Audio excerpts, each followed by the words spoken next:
네, 안녕하세요. 오늘은 그린 시리즈 추가 업데이트 드립니다. 토요타 자동차가 떨고 있다는 소식인데요. 지금 현대차의 주가가 상당히 좋은 것도 이런 영향이지 싶고, 도대체 이 그린이란 게 도대체 뭐길래 이런 그 자동차 메이커들까지 떨고 있는지에 대해서 한번 살펴보도록 하겠습니다. 다 이게 테슬라 때문이긴 해요. 이미 유럽에 이어서 미국도 탄소 배출 제로를 시동 걸었다라는 게 핵심 얘기입니다. 또 구체적으로는 미국의 최대 자동차 시장이라고 불리는 캘리포니아에서 내연 자동차의 판매를 금지하겠다는 걸 발표했다는 거죠. 난리 난 거예요. 특히 가장 많은 시장 점유율을 가지고 있는 일본 자동차 업체들이 큰일 난 겁니다. 특히 그 볼보처럼 미국에도 진출한 업체 중에 하나가 발표를 당장 한 거예요. 이 내연차 판매 금지에 부응해서 2025년까지 차량 한 대당 탄소 배출량을 무려 절반을 감축할 거고요. 자동차를 제조하거나 배송하는 물류 등 과정에서 발생하는 탄소 배출량 역시도 한 4분의 1 이상 줄이겠다는 발표를 한 겁니다. 그러니까 도대체 왜 이렇게 얘기를 했을까? 뭐 당연히 이런 신규 차량 판매 시에 2035년부터 앞으로 15년 남았네요. 휘발유나 디젤 차량 판매 금지하겠다고 밝힌 데에 부응한 겁니다. 이거 뭐 테슬라만 탈 것 같지만 이미 토요타의 하이브리드 차도 많이 타고 있잖아요. 예를 들어 뭐 캠리라든가 뭐 렉서스 같은 하이브리드 차량은 뭐 우리나라에도 좀 인기가 많았지만 뭐 최근 불매운동 등으로 해서 많이 좀 위축이 된 상황이죠. 미국의 이 같은 움직임은 사실 유럽이나 아시아에 비하면 늦은 편이 맞습니다. 특히 유럽 얘기를 좀 더 소개를 드리면 지난 9월 16일 날 온실가스 배출량을 2030년이 되면 1990년도 대비했을 때 거의 절반 수준으로 감축하겠다고 밝혔다는 거예요. 이러기 위해서는 2030년도에 판매되는 신차 중에 60% 이상이 완전 전기차여야 한다는 분석이라는 거예요. 이 기준을 충족하지 못하면 벌금도 내야 된다라고 하니까 자동차 업체 입장에서는 와, 이 시장을 전기차한테 뺏기지 않으려면 네, 또 전기차가 아닌 내연기관차로는 그만큼 자기들의 마진이 줄어들겠죠. 소비자들의 선택을 받지 못할 겁니다. 심지어 도심지에 내연기관차가 통행이 안 되도록 하는 나라들도 생기죠.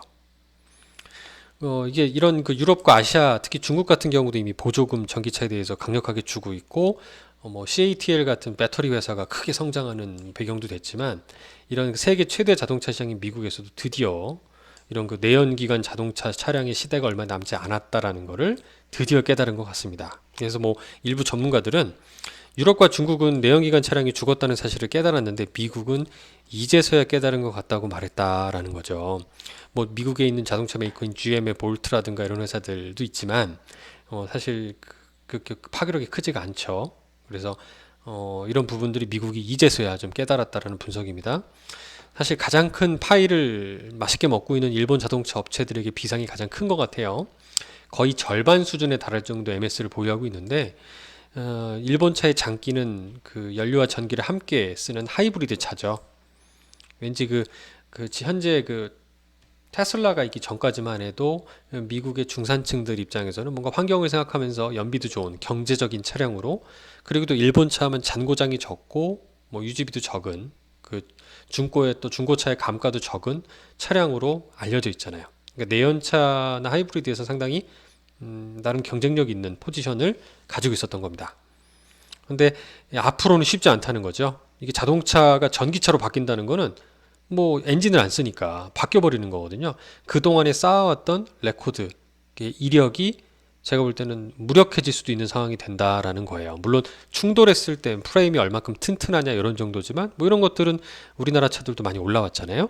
그래서 미국의 모건 스탠리 같은 기관에서 현재 자동차 관련 제조업체들과 인터뷰를 해서 이제 발간했던 보고서를 보면은 2035년, 그러니까 캘리포니아에서 내연차를 금지하는 시점이 됐을 때 전 세계적으로 판매하는 모든 신차의 약 절반 가량이, 그리고 2050년에는 한 80% 가량이 전기차가 될 거로 추정한다는 거예요. 그러니까 유럽 대비했을 때도 그렇고 미국이 조금 늦게 쫓아오지만 얼추 2050년이 되면 80%, 2035년이면 절반이라는 건데 2035년이면 지금부터 15년 남았잖아요. 제 차가 좀 뭐 밝히기 좀 부끄러울 수도 있지만 2006년식 차량입니다. 그럼 벌써 15년 된 거죠. 제가 저처럼 탄다 그러면 지금 차를 신차로 구입하시는 분들 입장에서 내연차를 사시게 되면 어차피 15년 뒤에 뭐 감가가 얼마 되진 않겠지만 네, 그때는 전 세계가 전부 다 전기차 시장으로 바뀌어 있지 않을까라고 생각이 될 정도입니다.